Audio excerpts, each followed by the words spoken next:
Ah ben, ah ben, ah ben, ah ben, OK. T'es prête? OK, ah ben.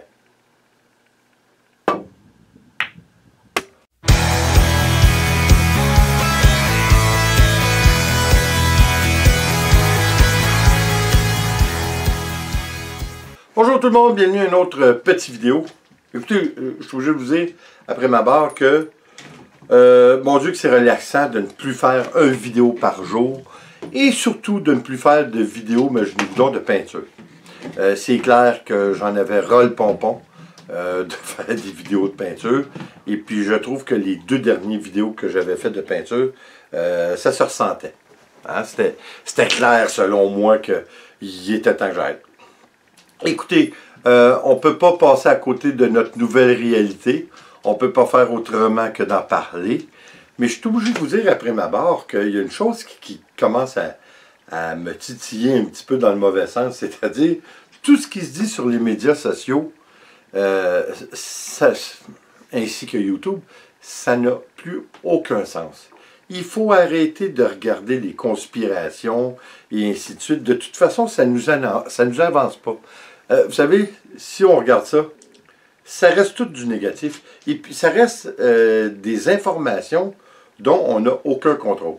Mais ce qui est en train d'arriver avec tout ça, c'est qu'on a tellement d'accès à l'information, c'est que il y a tellement de faussetés qui se disent, autant de fake news, qu'à un moment donné, on ne peut plus séparer le vrai du faux.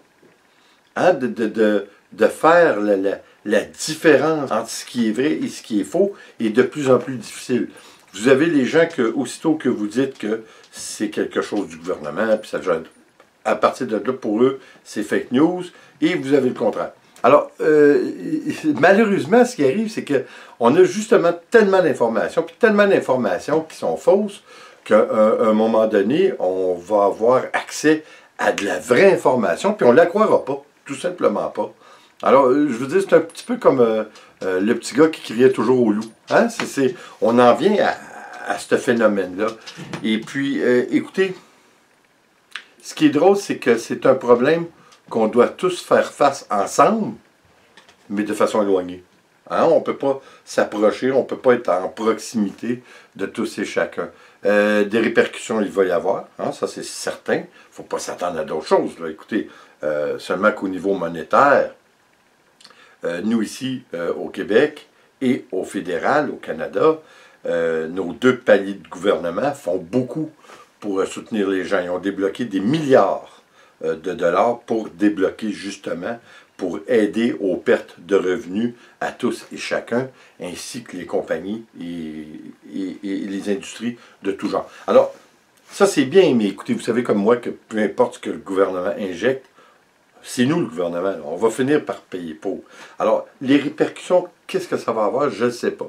Au début, je me disais, on était inquiet parce qu'ici, en Amérique du Nord, comme au Québec, comme partout ailleurs ici, je dirais principalement aux États-Unis et au Canada, mais beaucoup au Québec, on a beaucoup besoin de la main-d'œuvre de l'étranger arrivée au printemps et à l'été, hein, pour les cueillettes de tout genre. Écoutez, il y a 40 000 Mexicains qui viennent au Québec à chaque printemps pour nous aider. Alors là, ça compliquait. Mais imaginez-vous à quel point on peut être flexible. Alors là, le Québec, le gouvernement a décidé, avec l'aide du gouvernement fédéral, de laisser entrer ces mêmes gens. Évidemment, là, une fois entrés, ils vont être en quarantaine. Mais vous imaginez-vous un peu seulement des retombées négatives si ces gens-là ne viendraient pas ici? Ils font tous un travail que malheureusement, nous, les Québécois, on ne veut pas faire. Hein? Alors, ça prend quelqu'un pour le faire. Mais ça revient quelque chose qui va être récurrent un petit peu partout, là. Hein? On va avoir une nouvelle réalité. Je suis obligé de vous dire que oui, il va y avoir du négatif, comme on dit, surtout au niveau monétaire, mais d'un point de vue humain, oui et non. Hein, c'est drôle à dire, on doit rester positif, mais c'est dans l'adversité qu'on voit le vrai visage des gens, hein, la vraie face qui se cache en arrière. Vous avez les deux extrêmes, malheureusement. Vous avez les gens qui paniquent, hein, qui qui paniquent avec la peur. La peur fait paniquer, puis malheureusement, la panique diminue le niveau d'intelligence de façon exponentielle. Hein, ça, c'est clair. Alors, on voit beaucoup, par exemple, de belles chaleurs humaines, de beaux contacts. Ici, au Québec, le premier ministre du Québec a fait un appel à tous les infirmières à la retraite pour reprendre du service, pour aider dans ce moment de crise. Il y a eu 7000 retraités, infirmières retraitées, qui ont donné leur CV pour pouvoir venir donner un coup de main. C'est-tu pas magnifique? Alors ça c'est fait partie du côté qu'on voit qu'il y a une belle chaleur humaine. C'est vraiment beau, puis c'est vraiment bien de voir ça, qu'il y a encore quelque chose de positif qui peut sortir de tout ça. Je vous dirais que le côté négatif, si vous regardez le big picture, là, la grosse image, c'est presque minime par rapport au bon côté. Alors, c'est bien. Par contre, c'est une réalité qui est dure à prendre. Je suis obligé de vous avouer que j'en fais partie. La quarantaine qu'on vit ici nous empêche pas de sortir à l'extérieur. Et même dans les cas que les gens sont obligés de sortir pour faire leur épicerie, ils le font. On y a été, moi et Nicole, hier, pas plus tôt qu'hier, et puis je suis obligé de vous dire qu'on voyait beaucoup de gens. Je vous dirais que 25% peut-être des gens qui étaient à l'épicerie, c'était des gens âgés. Alors ça ne devrait pas être. Hein? Mais c'est dur de palper la réalité. C'est dur de... Vous savez, on est un peu comme dans un film de science-fiction et on en est les acteurs. Par contre, on ne sait pas du tout le dénouement de ce film. C'est un peu comme ça qu'on se sent tous. C'est que notre vie dans le quotidien est brimée. Hein, ça, il n'y a pas de doute. Évidemment, les gens qui sont seuls, on a une petite pensée pour vous parce que, évidemment, par les moments qui courent, c'est très difficile d'être enfermé entre quatre murs. Dieu merci, nous avons l'Internet.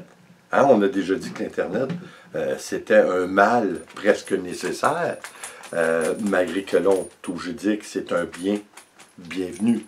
Hein, parce que là, c'est sûr qu'avec l'Internet, vous pouvez avoir accès à des livres, avec des vidéos. Alors, c'est un passe-temps qui est intéressant. Hein. Pour la première fois, ça fait des années qu'on dit qu'on est obligé de crier après les enfants pour qu'ils sortent dehors. Puis là, on est obligé de crier après les enfants pour qu'ils rentrent en dedans. Bon. Whisky qui voulait venir faire un petit tour, dire bonjour. Bonjour, Whisky. Bonjour, Whisky. C'est tout un moineau, mon Whisky. Certains d'entre vous ont vu la photo de notre petit bébé, de notre petit ange, de qu'est-ce qu'il a fait à notre porte. Ça, c'est que notre petit monsieur souffre d'anxiété de séparation. Oui. Bon. Mais on est en train de corriger le problème. C'est de valeur parce que la partie du problème, c'est nous. Hein? On en est grandement responsable, évidemment, parce que c'est notre bébé, puis notre bébé est gâté. Alors, on est en train de corriger la chose, hein, Whisky. Il est presque 45 livres. Il va avoir 6 mois la semaine prochaine. T'es gros tannant. T'es gros tannant, son père, oui. Et puis, ah oui, bon, mon bébé. Bon, tu veux t'en aller. Bye bye, Whisky. Regarde, c'est tout un moineau. Alors, il a mangé la porte. Hein? C'est pas compliqué. On a essayé des produits. J'ai essayé de la harissa, c'est pas des farces, là, puis il aime la harissa.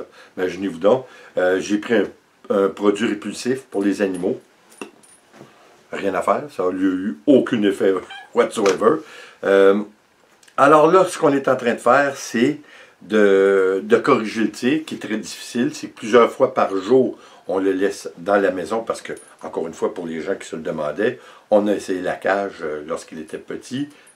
On oublie ça, c'est vraiment un enfer. Alors, on y va plutôt à le laisser loose dans la maison. Par contre, j'ai les caméras de surveillance.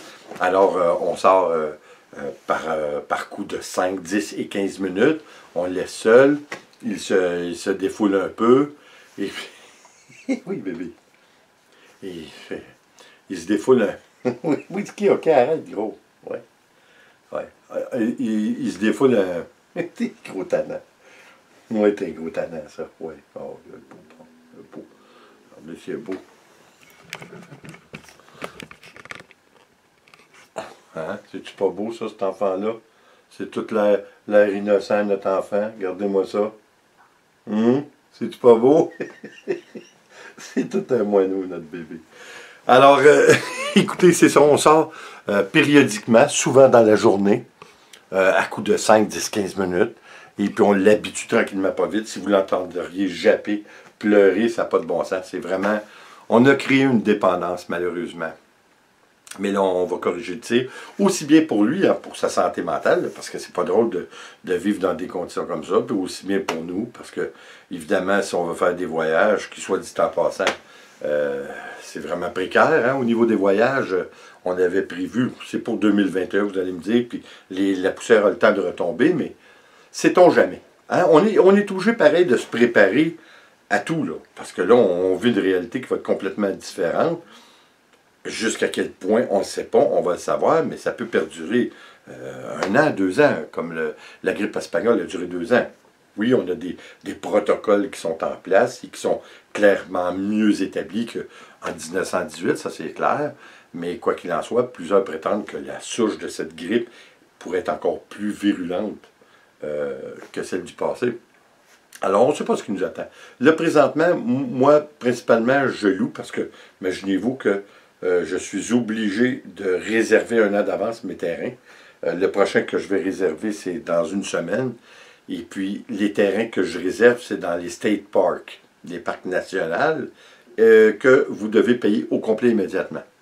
Le problème là-dedans, c'est pas tellement un problème, c'est bien parce que c'est déjà payé quand vous vous rendez sur place. Par contre, avec l'échange de l'argent, nous, notre dollar canadien, allé jusqu'à il n'y a pas longtemps, on était à 68 sous.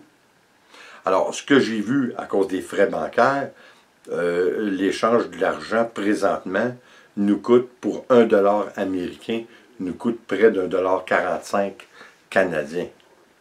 Alors, c'est beaucoup, là. C'est énorme. C'est ce qui fait la différence. Je continue pareil. J'ai l'intention quand même de réserver. Mais évidemment, présentement, les parcs nationaux aux États-Unis, en tout cas en Floride, sont fermés jusqu'au 15 de mai. Ça n'a pas une grosse incidence pour nous, étant donné qu'on veut partir seulement que tout de suite après les fêtes cette année, pour 2021. Alors, on va voir ce que ça donne, mais il faut se préparer mentalement que peut-être que tout le projet va tomber carrément à l'eau, dans notre cas, dans la neige. Alors, ça, c'est une autre affaire que je ne vois pas de bon oeil. Vous savez, hein, c'est comme on disait déjà, le temps passe. Alors, ce qu'on est obligé de canceller, ça nous retarde toujours d'une année, mais on ne rajeunit pas durant cette année-là. Bon, on n'a pas le choix de faire avec, qu'est-ce que vous voulez qu'on fasse? On fait face à une des plus grandes crises de l'humanité présentement. La bonne nouvelle, c'est qu'en Chine, ça semble s'être stabilisé. Alors, pour l'instant, il n'y a pas de nouveaux cas, je crois. Peu importe, ça s'est quand même stabilisé. Ça réduit le nombre mais si vous regardez en Italie, c'est horrible ce qui se passe. Là. On dirait que c'est parti, c'est une débandade, puis ça n'arrête plus. Alors, faut s'attendre au pire, mais définitivement, c'est une nouvelle réalité. Hein? Comme on disait, juste les politesses de se rencontrer, les poignées de main, c'est probablement dans le monde du fini. Quelques-uns vont peut-être être résilients et vouloir encore durer avec ces signes de politesse, mais je crois que on va devoir s'en passer. Hein? C'est malheureux, par exemple. C'était un côté, je vous dirais, un petit côté de la chaleur humaine. Hein? C'est quelque chose qui n'est pas très, très bien. Quoi qu'il en soit, on va s'ajuster. C'est pas la fin du monde de ne pas être obligé de ne plus être capable de se donner une poignée de main. C'est pas la fin du monde. On va s'ajuster, on va faire avec. Écoutez, pour l'instant, tout ce qu'on peut souhaiter, c'est que ça se replace dans peu de temps. On sait que, oui, effectivement, peut-être que l'été va atténuer un petit peu le virus, souhaitons-le. Arrêtez d'écouter les qu'en dira-t-on, puis les conspirations. On n'en finit plus. J'en ai vu une amie abonnée m'a envoyé dernièrement d'un type en France, que ça venait de la France. Des choses. Écoutez, il faut arrêter ça. De toute façon, ça ne règle pas le problème. On n'est pas à rechercher qui en est la cause. On est à régler le problème maintenant. et puis de comment on va corriger le tir à l'avenir. Ce qui est très très important parce qu'il y a beaucoup de réalité qui va changer à tous les niveaux. Nicole est obligée de travailler. Nous, on n'a pas une quarantaine obligatoire. C'est-à-dire que si vous avez un emploi, comme nous on est travailleurs autonomes, on continue l'emploi, mais dans des conditions sécuritaires. C'est-à-dire que si des clients, Nicole, lui disent qu'ils ont été en voyage, ou les enfants, comme c'est dans certains cas de ses clients, ben elle n'y va tout simplement pas. Mais oui, on s'expose peut-être un petit peu plus, mais mon gendre que vous connaissez probablement, Will, qui était venu avec moi à la pêche à l'aimant, il travaille à l'hôpital. Il est en première ligne, il n'a pas le choix, mais c'est sûr que la famille, on est toujours un petit peu plus inquiet à cause de tout ça. Mais il faut faire avec. Écoutez, ça va passer. Il faut être patient, il faut apprendre à vivre parce que, comme j'allais vous dire, même moi, ma réalité est tellement différente que j'ai de la misère à m'ajuster, je suis obligé de vous avouer. Comme je vous dis, hier, on a été à l'épicerie. On ne serait pas supposé. Étant donné que Nicole s'expose par la force des choses, en fait, elle devrait y aller. Mais mon père de 90 ans, il a été lui aussi, mais là, c'est sûr que ça, c'était une grosse erreur. Je lui avais dit, à l'avenir, c'est moi qui va faire son épicerie. Lui va rester isolé à la maison. Pour lui aussi, c'est dur parce que bien qu'il y ait 90 ans, c'est quelqu'un de très, très actif, puis qu'il est habitué de sortir 2-3 fois par jour. Mais là, écoutez, on a une réalité différente. Comme je vous disais tantôt, on a l'impression d'être dans un film. Puis le film qu'on regarde présentement, on en est tous les acteurs. On en fait partie et on a hâte de voir le dénouement de ce film parce que là, ça commence à faire. Écoutez, là-dessus, je nous dis merde à tous. Hein? Espérons que ça passe. Et puis gardons le courage, puis suivons les directives que notre gouvernement et les instituts et le médical nous donnent, parce que c'est la seule chose crédible que on peut suivre, même si des fois ça fait mal, puis ça semble brimer nos droits et libertés, c'est pour notre santé. Alors, je crois qu'on ne peut pas passer à côté de ça. Encore une fois, on fait attention à nous, hein? Et comme toujours, s'il vous plaît, abonnez-vous, laissez un commentaire et partagez, c'est toujours apprécié. En mon nom, Nicole et Whisky, je vous dis à la prochaine. Ciao.